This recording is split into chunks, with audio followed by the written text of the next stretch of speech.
السلام عليكم ورحمة الله وبركاته. إن الحمد لله نحمده ونستعينه ونستغفره ونتوب إليه ونعوذ بالله من شرور أنفسنا ومن سيئات أعمالنا. من يهده الله فلا مضل له ومن يضلله فلا هادي له. أشهد أن لا إله إلا الله وحده لا شريك له وأشهد أن نبينا محمدا عبده ورسوله. اللهم صل وسلم وبارك على نبينا محمد وعلى آله وأصحابه ومن اهتدى بسنته إلى يوم الدين.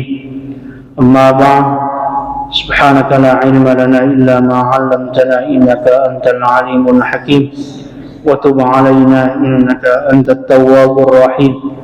قال رب اشرح لي صدري ويسر لي أمري واحلل عقدة من لساني يفقهوا قولي. Alhamdulillah, kita ucapkan puji syukur kita kehadirat Allah Subhanahu wa Ta'ala karena atas limpahan rahmat dan kasih sayangnya jualah kita bisa berkumpul di tempat yang mulia ini.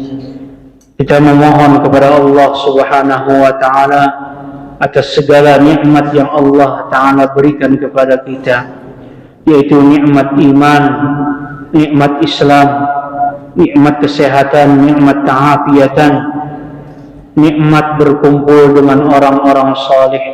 Mudah-mudahan Allah Subhanahu wa Ta'ala senantiasa memberikan nikmat ini, dan mudah-mudahan kita meninggal dalam keadaan husnul khatimah. Dan mudah-mudahan juga kita berharap kepada Allah Subhanahu wa Ta'ala kita termasuk apa yang disabdakan oleh Rasulullah sallallahu alaihi wasallam sebagaimana yang diriwayatkan oleh Imam Muslim, majtama'a qaumun fi baitin min buyutillah, tidak ada sebuah kelompok yang berkumpul di dalam rumah-rumahnya Allah Subhanahu wa Ta'ala, yatluna kitab Allah, mereka membaca Al-Quran, wa yatadarasunahu bainahum, dan mereka mempelajari daripada isi Al-Quran itu tersebut, illa nazalat alaihimus sakinah, kecuali ketenangan yang ia dapatkan, wa ghasyiyatuhumur rahmah, dan dia diliputi oleh kasih sayangnya Allah Subhanahu wa Ta'ala, wa haffathumul malaikah, dan dia dikelilingi oleh para malaikatnya Allah Subhanahu wa Ta'ala, wa dzakarahumullahu fi man 'indah, dan Allah Subhanahu wa Ta'ala akan menyanjung namanya di sisi Allah Subhanahu wa Ta'ala. Mudah-mudahan setelah kelar daripada majlis ini kita mendapatkan ketenangan dari Allah Subhanahu wa Ta'ala dan dosa-dosa kita diampuni oleh Allah Subhanahu wa Ta'ala. Salawat beruntaikan salam pun juga tercurah kepada junjungan kita, Nabi besar kita Nabi Muhammad sallallahu alaihi wasallam, dan juga para keluarganya, para sahabatnya, dan orang-orang yang mengikuti jejak langkah beliau hingga hari kiamat kelak. Mudah-mudahan tatkala kita di akhirat kelak mendapatkan daripada syafaat baginda Rasulullah sallallahu alaihi wasallam.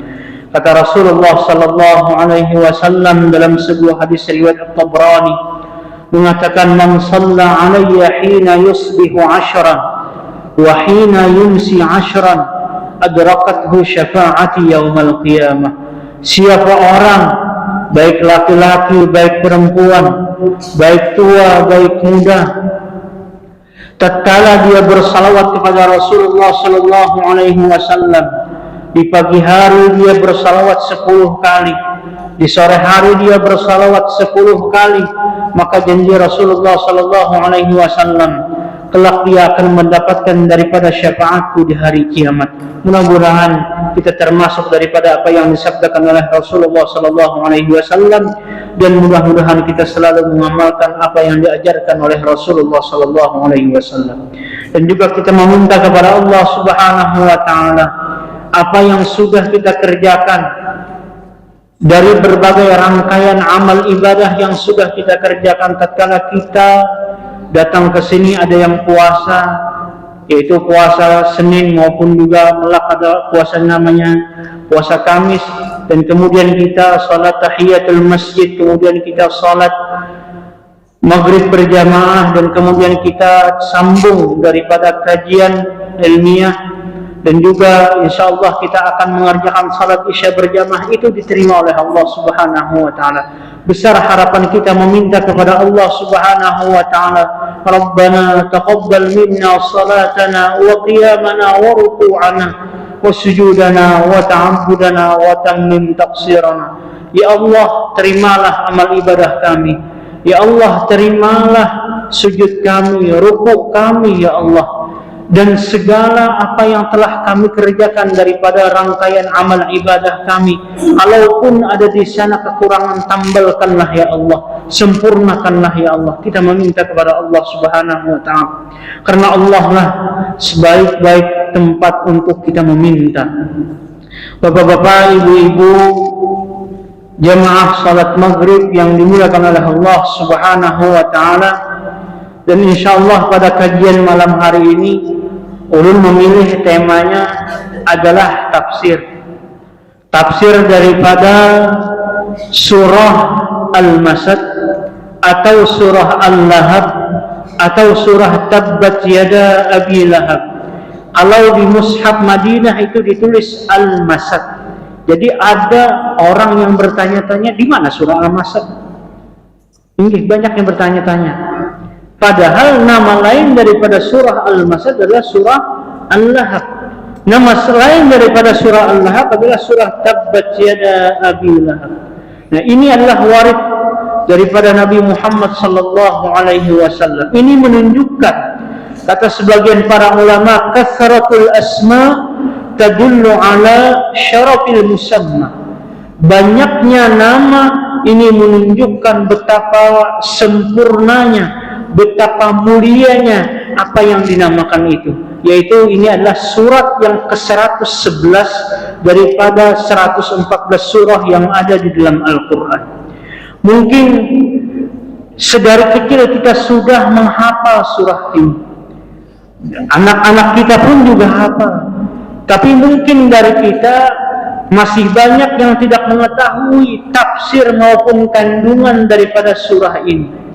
Ulun bacakan di sini ayatnya. Ba'da a'udzu billahi minasyaitonir rajim. Tabbat yada abi lahab wa tabb. Ma aghna 'anhu maluhu wa ma kasab. Sayasla naran dhata lahab wa imra'atuhu hammalatal hatab. في جيدها حبل من مسد تبت يدا أبي لهب وتب. Binasalah kedua tangannya Abu Lahab, dan sungguh dia binasa. Ma aghna anhu maluhu wa ma kasab. Hartanya dan apa yang ia usahakan tidaklah bermanfaat kepadanya. Sayasla naran dzata lahab, dan dia akan masuk ke dalam api neraka yang bergejolak.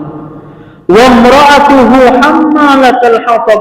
Bukan hanya Abu Lahab yang masuk dalam nerakanya, tetapi istrinya yang juga akan masuk ke dalam neraka, yang mana istri itu membawa kayu bakar. Fi jidiha hablum min masad. Di lehernya ada tali daripada sabut. Mengenai asbab nuzulnya atau sebab turun daripada ayat ini, diriwayatkan para mufassir mengatakan, salah satunya adalah tafsir Ar-Razi, yang mana di sini disebutkan anna Rasulullah sallallahu alaihi wasallam sa'ida as-safa dzata yaumin. Suatu ketika Rasulullah sallallahu alaihi wasallam naik ke puncak Safa. Nah, kalau pian yang bisa ke Mekah, ya kan ada yang namanya setelah kita tawaf kemudian kita menuju ke Safa. Ya kan dahulunya itu tinggi, sekarang kan sudah banyak perubahan, ya kan. Nah, suatu ketika Rasulullah sallallahu alaihi wasallam naik ke bukit Safa dan beliau berkata, "Ya sabahah, wahai bani yang ada di mana-mana, wahai bani fulan, wahai bani fulan, wahai bani fulan, berkumpullah. Ini seruan Rasulullah sallallahu alaihi wasallam. Fajtama'at ilaihi Quraisyun, dan kemudian orang-orang Quraisy berkumpul ketika Rasulullah sallallahu alaihi wasallam memanggil mereka. Faqalu, dan mereka bertanya kepada Rasulullah sallallahu alaihi wasallam, malak, kenapa engkau ya Rasulullah? Kenapa engkau wahai Muhammad? Nah, ini ayat ini setelah turun daripada wa anzir ashiratakal aqrabin, dan berilah kabar yang menakutkan kepada keluarga terdekatmu. Oleh karena itu Rasulullah sallallahu alaihi wasallam datang ke Bukit Safa dan kemudian memberikan kabar yang mengerikan. Karena Rasulullah sallallahu alaihi wasallam diutus di sini menjadi rasul. Setelah dakwah sirriyah kemudian menjadi dakwah jahriyah, yaitu dakwah secara terang-terangan. Qala ara'aitum, kemudian Rasulullah sallallahu alaihi wasallam menjawab ketika orang-orang Quraisy tadi mengatakan, ara'aitum in akhbartukum anna al-aduwa musaddiqukum aw mumassikum ama kuntum tusaddiquni. Kata Rasulullah sallallahu alaihi wasallam, apakah engkau percaya jika ada gunung, jika ada musuh di belakang gunung ini? Jadi kalau pian ke Safa itu, nah itu di higanya itu adalah Jabal Qubais namanya itu. Kalau wayah ini sudah jadi apa namanya, istana kerajaan. Jadi tidak ada lagi ya kan. Di sana, apakah engkau percaya andai kata ada musuh di belakang gunung ini, setiap pagi dan setiap sore hari mereka akan memusuhimu? Apakah kau mempercayainya? Kemudian ama kuntum tusaddiquni, apakah kalian percaya kepadaku ketika aku kabarkan berita itu? Qalu bala, mereka mengatakan, mereka menjawab, iya kami percaya. Karena Rasulullah sallallahu alaihi wasallam digelar dengan apa? Al-Amin. Sebelum Rasulullah sallallahu alaihi wasallam menjadi rasul, menjadi nabi, itu sudah dijuluki Al-Amin, orang dapat dipercaya. Ada mungkin Rasulullah sallallahu alaihi wasallam itu berdusta. Qala fa inni nadhirul lakum, sesungguhnya aku adalah pemberi peringatan bagi kalian. Baina adabi syadid, sesungguhnya di hadapanku akan ada adab yang sangat pedih. Kemudian faqala Abu Lahab, tabban laka ya Muhammad, alihada jama'tana. Kemudian si Abu Lahab ini mengatakan kepada Rasulullah sallallahu alaihi wasallam, tabban lak, celaka engkau wahai Muhammad. Dalam suatu riwayat ketika si Abu Lahab ini mengatakan tabban laka ya Muhammad, langsung ditawaknya pakai batu, dilemparnya Rasulullah sallallahu alaihi wasallam pakai batu. Oleh karena fanazalat hadhihi al-ayah, fanazalat hadhihi surah, kemudian turunlah ayat ini. Makanya mengatakan apa? Tabbat yada Abi Lahab, celakalah, khasirat, celakalah, merugilah. Apa yang celaka? Yada Abi Lahab, kedua tangannya Abu Lahab. Nah, jadi di sini sangat luar biasa ketika orang itu memusuhi Rasulullah sallallahu alaihi wasallam, maka balasannya langsung kontan. Oleh karenanya jangan sampai kita memusuhi Rasulullah sallallahu alaihi wasallam. Tabbat yada Abi Lahab wa tab. Nah, ada yang mengatakan tafsir daripada tabbat yada Abi Lahab, kenapa disebutkan kedua tangan Abu Lahab? Yang pertama di sini daripada riwayat Tariq al-Muharibi radhiyallahu anhu annahu qala ra'aitu Rasulullah sallallahu alaihi wasallam fi suqi yaqul, Rasulullah sallallahu alaihi wasallam, ujar Tariq al-Muharibi, aku pernah melihat Rasulullah sallallahu alaihi wasallam di sebuah pasar dan beliau mengatakan ya ayyuhan nas, beliau berdakwah kepada orang-orang, qulu la ilaha illallah, ucapkanlah la ilaha illallah, tuflihu, kalau kalian katakan la ilaha illallah maka kalian akan beruntung. Ini dakwah ajakan Rasulullah sallallahu alaihi wasallam kepada masyarakat yang ada di sekitarnya. Kemudian apa? Wa rajulun khalfahu yarmihi bil hijarah. Ada orang yang di belakangnya ketika Rasulullah sallallahu alaihi wasallam berjalan, itu ada orang yang di belakangnya yang melempar kepada Rasulullah sallallahu alaihi wasallam dengan sebuah batu. Wa qad adma aqibaihi, dan betisnya ini berdarah-darah. Yaqulu, dan kemudian seseorang ini mengatakan, la tuti'u, jangan taati, jangan engkau taati Nabi Muhammad ini, fa innahu kadzdzabun, sesungguhnya dia adalah seorang pendusta. Kadzdzabun itu wajan fa'alun, sangat berdusta, orang ini pendusta. Benar ujar siapa? Ujar Abu Lahab, saking bencinya kepada Rasulullah sallallahu alaihi wasallam. Faqultu man hada, aku kata siapa yang ini? Faqalu Muhammad wa ammuhu Abu Lahab. Inilah Nabi Muhammad ketika mendakwahkan kalimat tauhid, dan kemudian ada pamannya yang berusaha memusuhi dakwahnya Rasulullah sallallahu alaihi wasallam yang bernama Abu Lahab. Abu Lahab inilah kunyah, ya, kunyah. Nama beliau adalah Abdul Uzza. Ya, jadi Abu Lahab ini beda dengan Abu Jahal. Terkadang mungkin orang samar-samar di sini, Abu Lahab sama lawan Abu Jahal. Padahal di sini berbeda, dua orang yang berbeda, tapi sama-sama memusuhi dakwahnya Rasulullah sallallahu alaihi wasallam. Orang yang memusuhi dakwahnya Rasulullah sallallahu alaihi wasallam adalah orang yang terdekat dengan beliau. Jadi wajar misalkan kalau kita berdakwah, ya kan, orang yang memusuhi kita itu adalah orang-orang yang terdekat dari kita. Ini memang sunnatullah bil kaun. Karena Rasulullah sallallahu alaihi wasallam sendiri yang memusuhinya adalah paman beliau sendiri. Tetapi inilah risalah yang wajib disampaikan. Karena Rasulullah sallallahu alaihi wasallam bersifat apa? Bersifat tabligh, yaitu menyampaikan. Tabbat yada Abi Lahab wa tab. Nah, inilah pendapat yang pertama. Karena kenapa? Karena si Abu Lahab ini ingin melempar Rasulullah sallallahu alaihi wasallam. Kemudian Allah Subhanahu wa taala mengatakan tabbat yada Abi Lahab wa tab. Celaka kedua tangan itu. Kemudian yang kedua, al-muradu minal yadaini al-jumlah. Maksud daripada kedua tangan ketika disebutkan tabbat yada Abi Lahab, celakalah kedua tangan Abu Lahab, maksudnya bukan hanya kedua tangannya tapi seluruhnya. Ya, ini min itlaqil juz wal murad bil jumlah.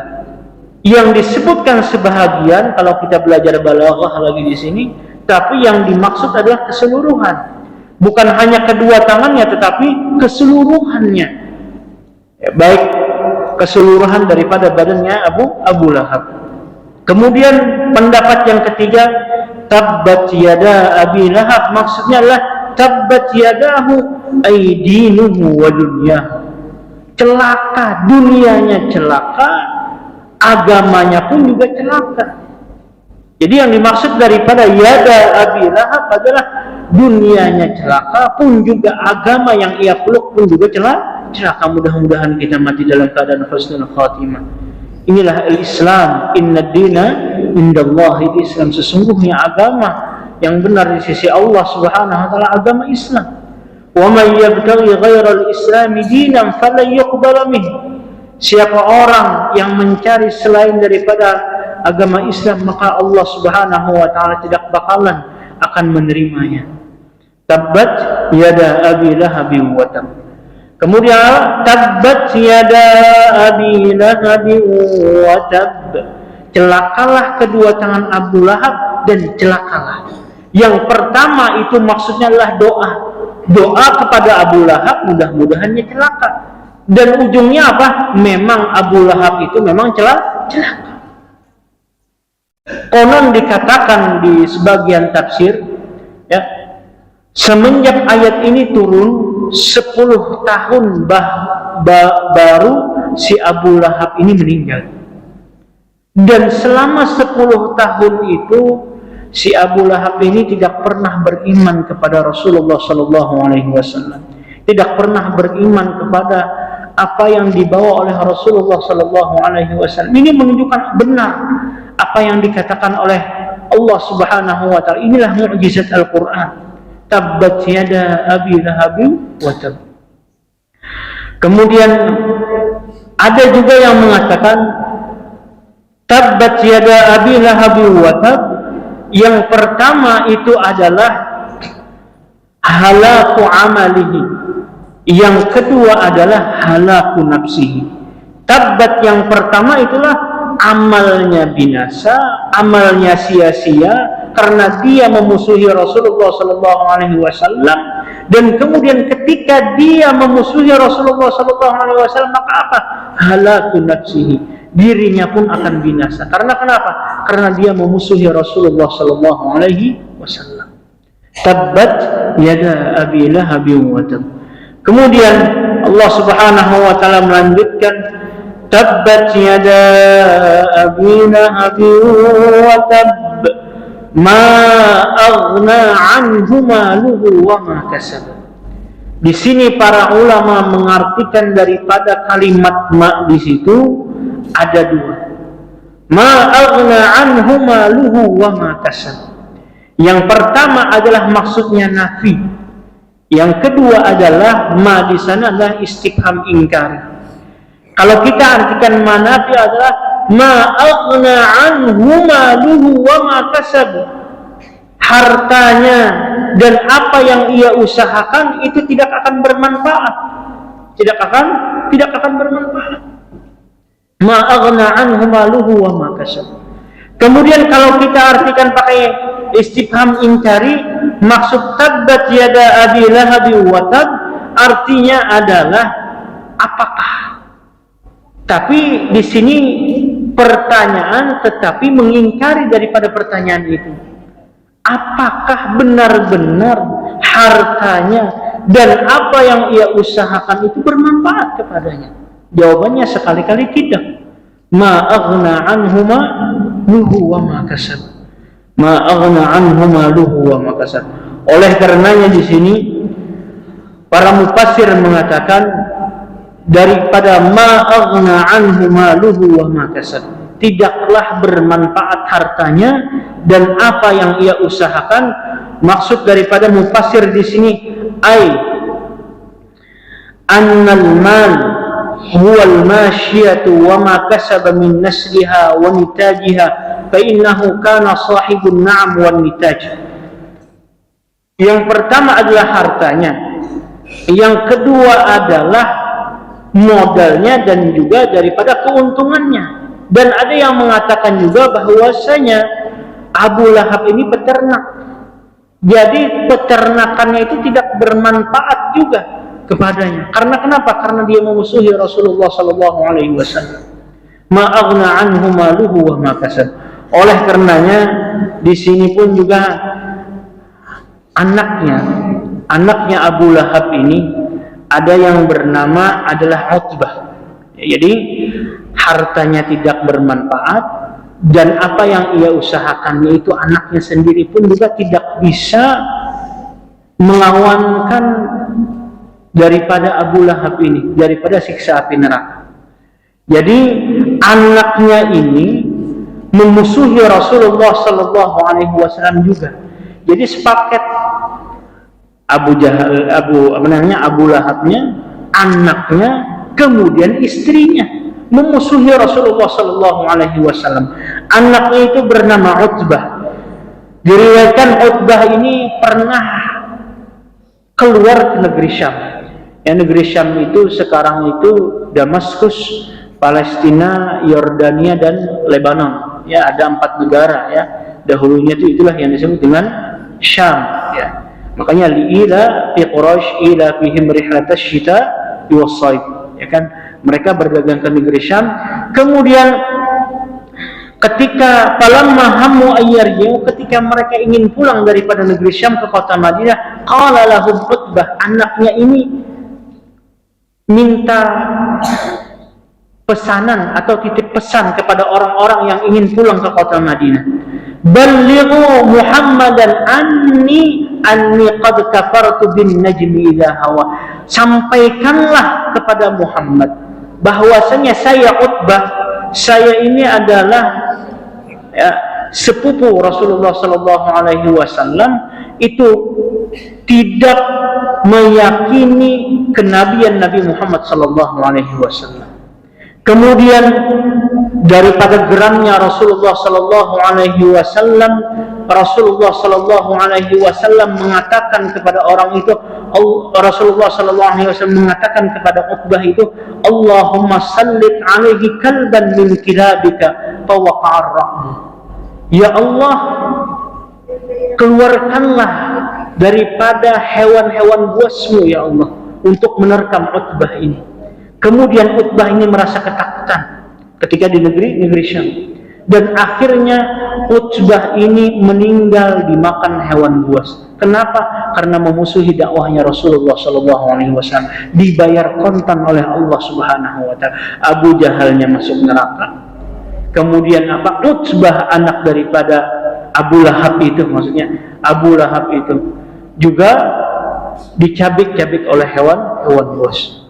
Tabbat yada abi lahabin wa tab ma aghna anhu maluhu wa ma kasab.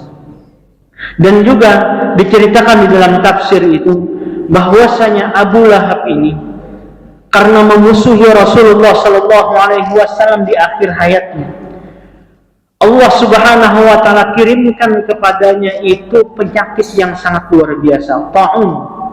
Kalau orang Banjar mengartikannya itu cacar api ya. Belum ngerti tahu juga kan cacar api itu nang kayak apa. Nang tahu itu cacar banyu ya kan. Cacar api itu bisa merusak badan kita.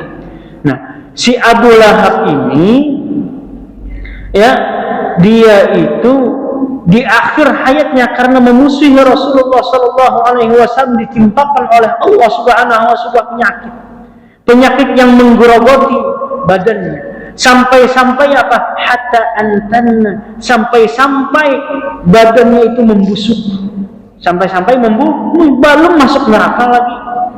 Karena kenapa? Karena memusuhi Rasulullah Sallallahu Alaihi Wasallam. Badannya membusuk dan keluarganya tidak ada yang mampu menyelamatkannya, tidak ada yang menyelamatkannya.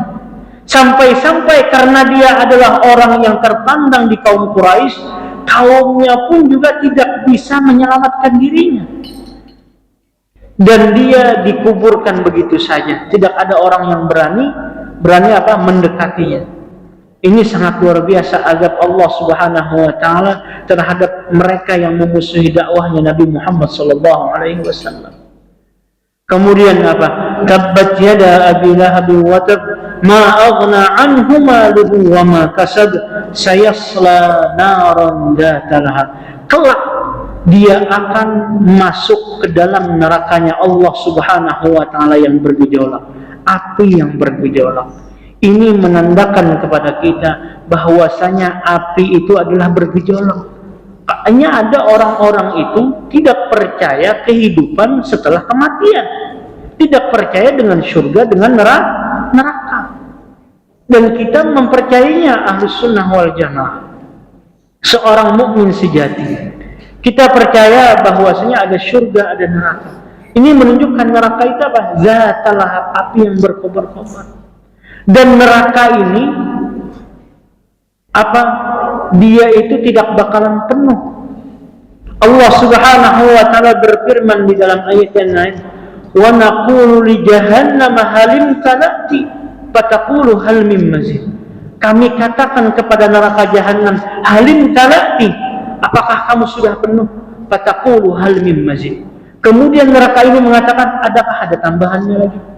Ini menunjukkan neraka ada penuh-penuh. Na'udzubillah, mudah-mudahan Allah Ta'ala jauhkan kita daripada siksa api neraka.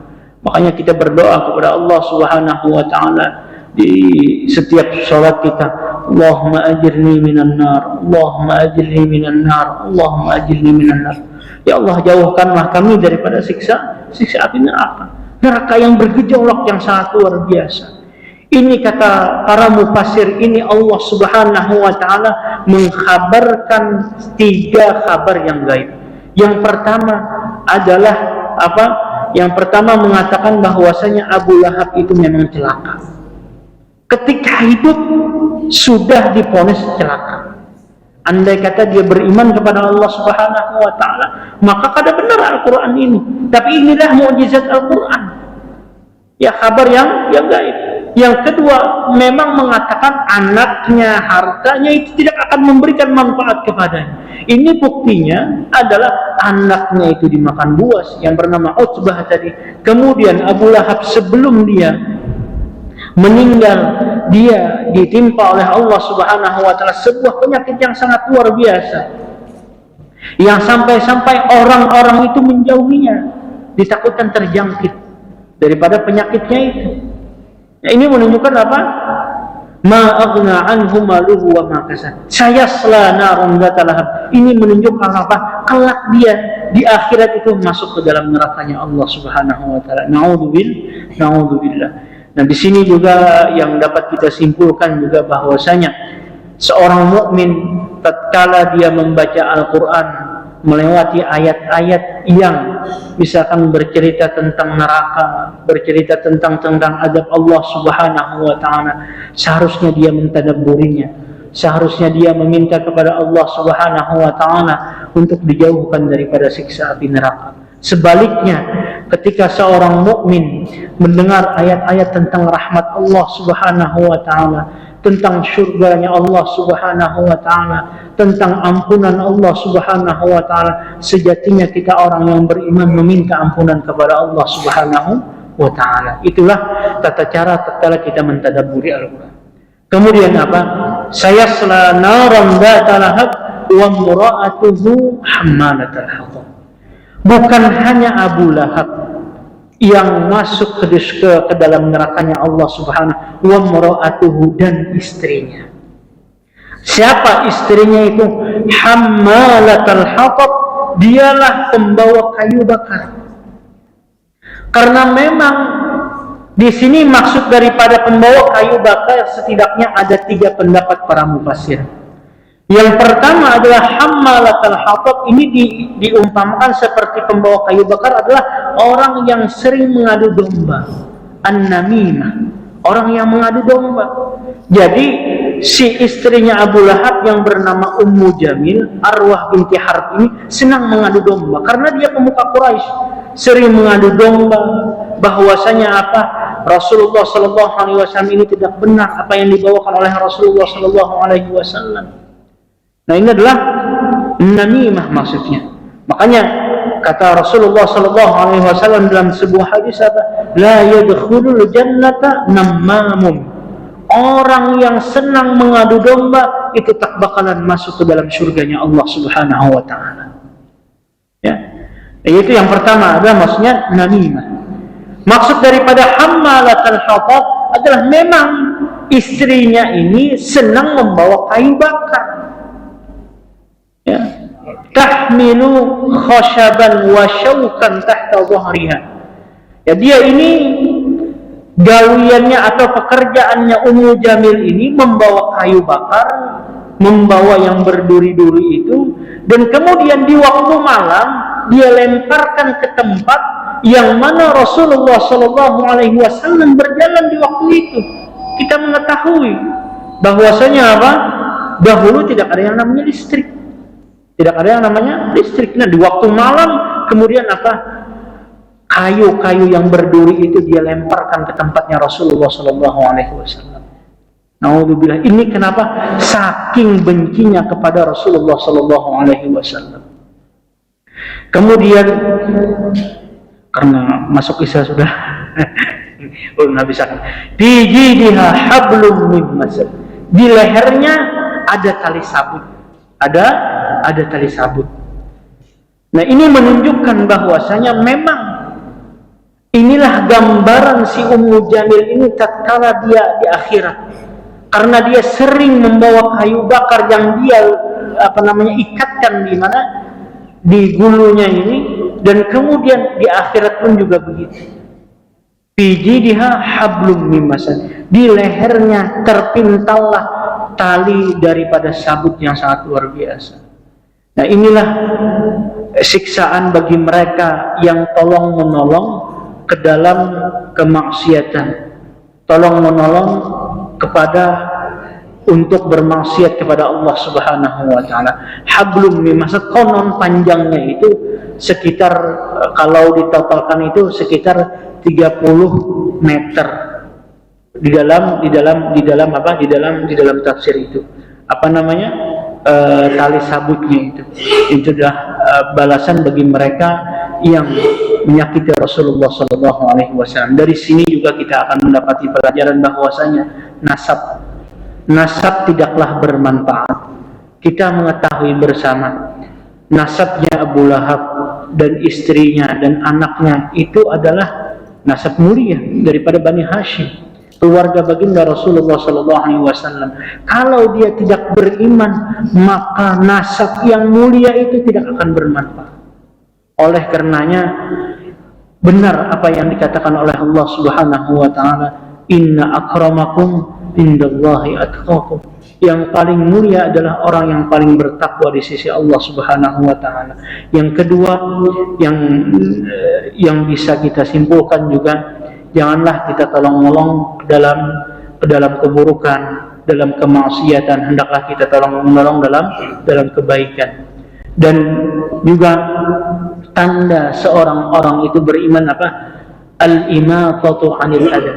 Kalau si istrinya Abu Lahab tadi itu melemparkan kayu duri ke jalanan, itu yang membuat Rasulullah sallallahu alaihi wasallam akan memudaratkan Rasulullah sallallahu alaihi wasallam, maka di dalam hadis Nabi Muhammad sallallahu alaihi wasallam, ciri orang beriman adalah menghilangkan gangguan yang ada di jalan. Kalaupun ada paku misalkan, kalaupun ada duri, dihilangkan. Inilah tanda orang-orang yang beriman. Kemudian juga kita meyakini bahwasanya neraka itu dan juga surga itu memanglah benar adanya. Mudah-mudahan kita percaya dengan apa dan kita beriman selalu kepada Rasulullah sallallahu alaihi wasallam dan kita mati dalam keadaan husnul khatimah. Amin amin ya rabbal alamin. Ini aja yang kau ulun sampaikan. Akhirul kalam, astabiqul khairat. Assalamualaikum warahmatullahi wabarakatuh. Subhanallah.